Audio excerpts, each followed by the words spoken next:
Je me rappelle qu'un jour, dans son pantalon de velours, il a pris un couteau et il s'est mis à tailler un santon dans une branche d'olivier.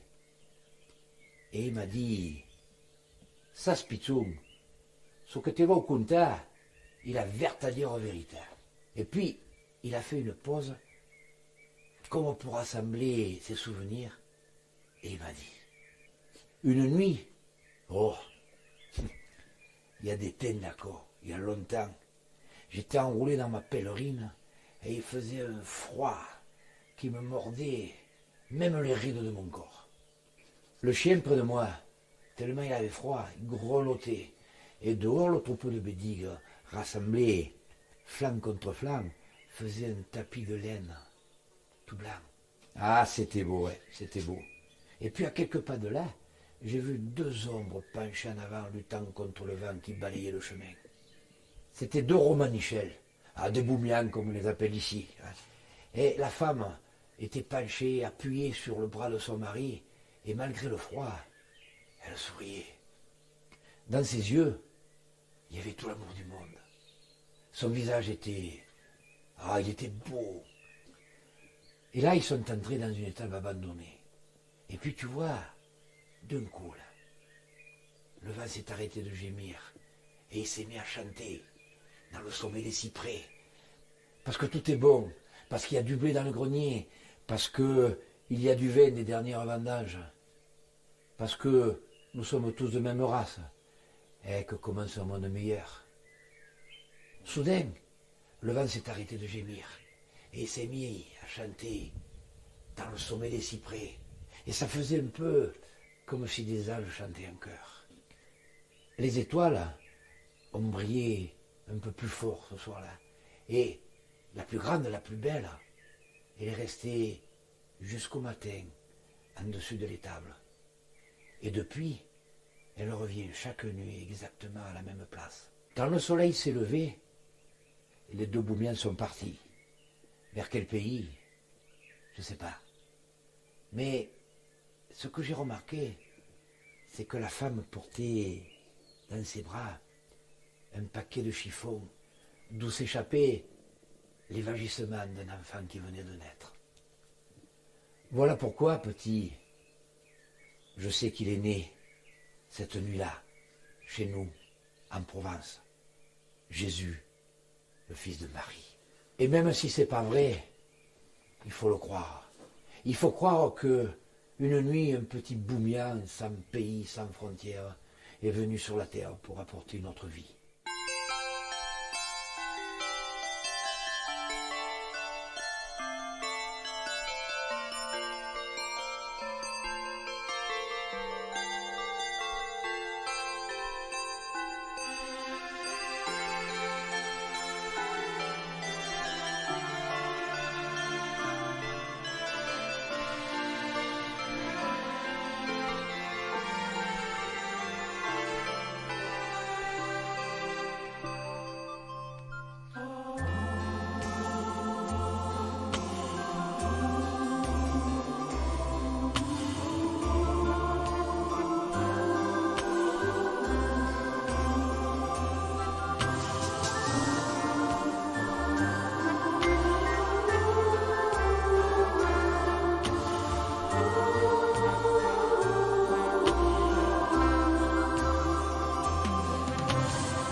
Il m'a dit, le berger, qu'un olivier avec ses branches lui lui avait fait comme un tapis. Et puis la brebis blanche qu'il y avait auprès de lui sentait le thym et la lavande des montagnes de mon pays. Peut-être n'est-ce qu'une légende, en blague un peu dans le midi. Jésus est né en Provence, entre Avignon et les Saintes-Maries. Jésus est né en Provence, c'est un berger qui me l'a dit. Et le berger, s'il m'a menti, peu cher, c'était par malveillance. À vivre dans ce paradis entre le Rhône et la Durance, on pouvait croire que le petit ne pouvait naître qu'en Provence.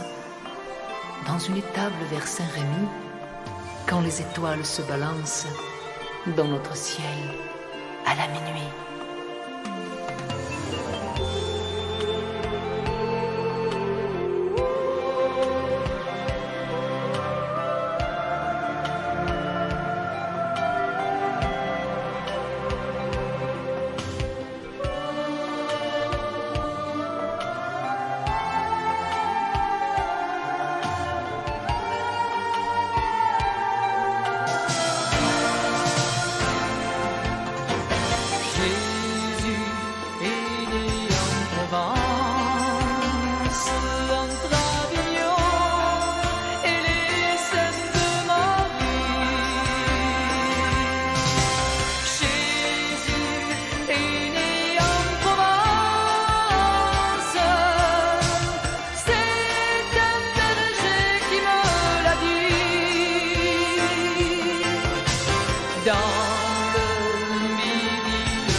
Je me rappelle qu'un jour, dans son pantalon de velours, il a pris un couteau et il s'est mis à tailler un santon dans une branche d'olivier.